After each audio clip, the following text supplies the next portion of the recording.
What can I say about Red Dead Redemption 2 that hasn't already been said? The story of this game was amazing, the graphics are still beautiful, they still look several console generations ahead, and I mean, the gameplay is just phenomenal. Arthur in this game was such a certified badass. I mean, he was just so cool. I love how at the start of the game, Arthur sees Dutch the way we do. He sees him as a white knight who's trying to protect their way of lifestyle. But then as the game goes on, Arthur starts seeing more and more flaws in Dutch until he ultimately betrays Dutch and tries to save John. Now, I know I've said loved way too much in this video and we're probably barely even a minute in. But I really did love his story of a grizzled outlaw whose time is up and knows that he's in too deep for redemption. Like, that's so original. I can't believe it took them this long to use that.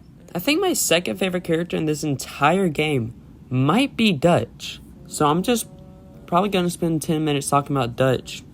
I love how at the start of the game, you see Dutch the way he wants the gang to see him. You see him as like a white knight who's trying to protect the outlaw way of living.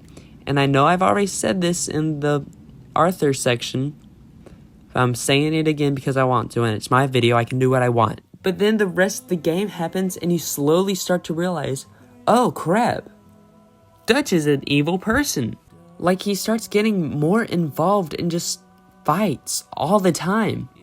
In chapter 1, he decides to rob a train that's owned by Leviticus Cornwall, even though he knew full well that Cornwall was a dangerous man.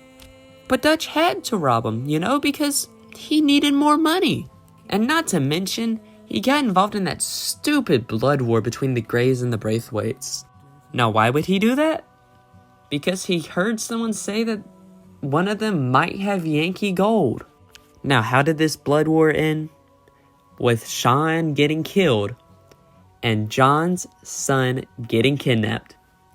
Way to go, Dutch.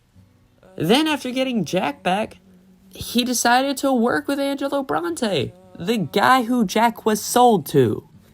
And then Dutch somehow tricks himself into thinking that Bronte's his actual friend. And you'll never guess what happens.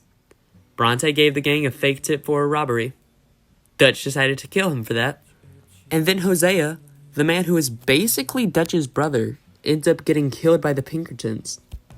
And after that, it was all downhill. Because after a train robbery in chapter 6, John gets shot down and Dutch abandons him. Dutch abandoned someone who was basically his son. And then he finds out that Tilly Jackson was kidnapped. Hey, me from a couple weeks in the future here. I replayed this game to get some clips for the video. It wasn't Tilly who got kidnapped, it was Abigail. So, yeah. And he wants to put that off. And all of this culminates into him trusting Micah over Arthur. He chose the man who was basically a rat from the start over one of his sons.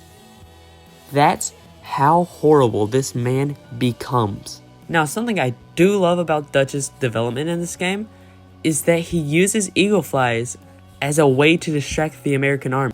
But I mean, every time Dutch was questioned about this method by Arthur or Charles, he would say that was just to make noise so the gang could run away. Now that could work if you weren't in the middle of all the noise, Dutch. And I'm not making that up. Every time the natives fight back in this game, Dutch is almost always in the center of it.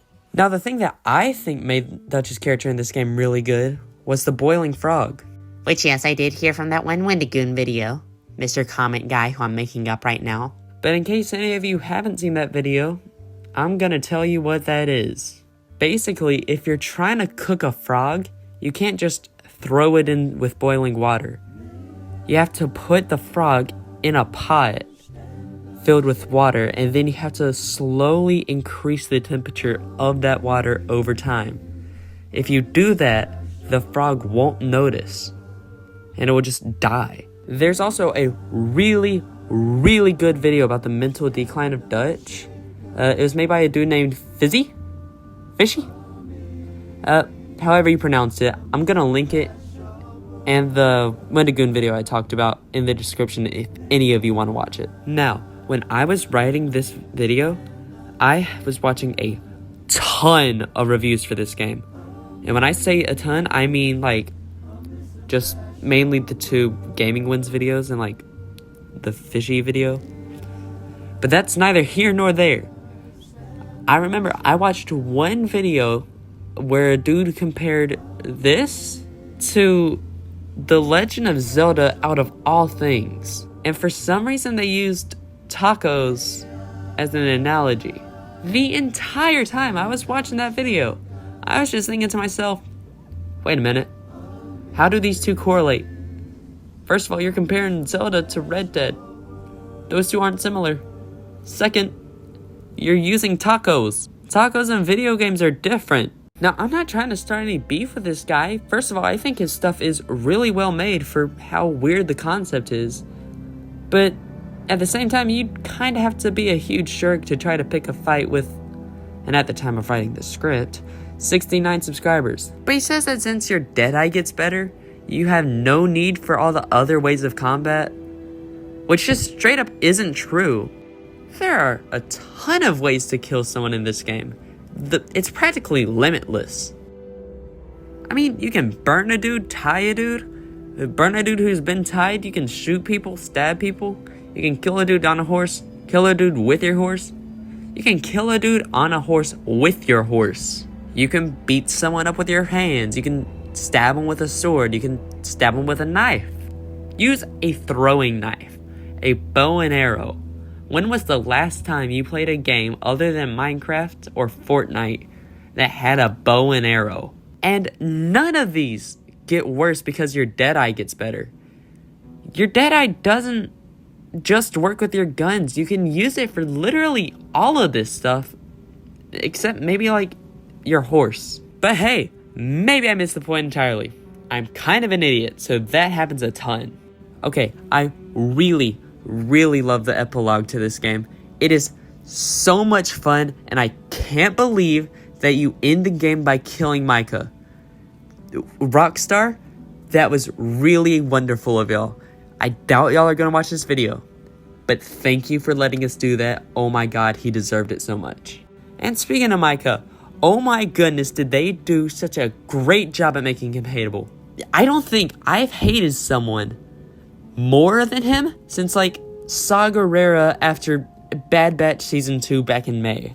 And not to mention that the cast in this game, no, it was so phenomenal. Roger Clark was amazing as Arthur. His performance as Arthur might just be the reason why this game is as good as it is.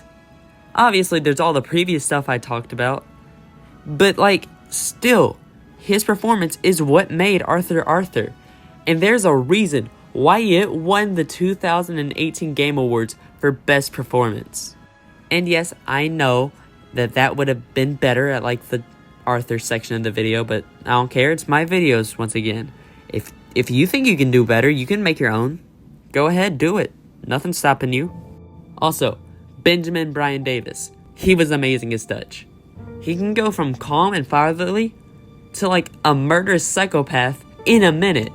It's amazing. And also kind of scary. Oh my goodness, I can't believe that I've gone this long without talking about all the Easter eggs that can be found in this game. You can find a ghost train. I found it, but like my Xbox ran out of storage, so I couldn't really clip it. And there's also a reference to the Heaven's Gate cult. I swear, I feel like if I did nothing but play this game for the next 10 years, I still wouldn't be able to find half of the hidden Easter eggs. Okay, I know this review might be a little weird because I'm not overly negative on it like I am with most of my other reviews. But for those of you who thought I would say some negative stuff about this game, you guys are in luck. I do have one total negative thing to say about this game. With that negative thing being John after and during the epilogue even. In this game, whenever you play as John, he reuses Arthur's build. It's just straight up John's face on Arthur's body. But I'll give the game this. He does have black hair now. And I feel like I wouldn't care nearly half as much if they didn't already have John's model and animations in the game, and if they didn't already do this back in 2010, 13 years ago. Now, I could go on and on about this game for another hour. I really love it. But for the sake of time, I'm not gonna. It's obvious that Rockstar really made their magnum opus with this game, so I'm not gonna stall for any more time. Red Dead 2 gets a 10 out of 10. You all knew this. Alright, next video is probably gonna be Jedi Survivor. I have it on the timeline that's gonna be next.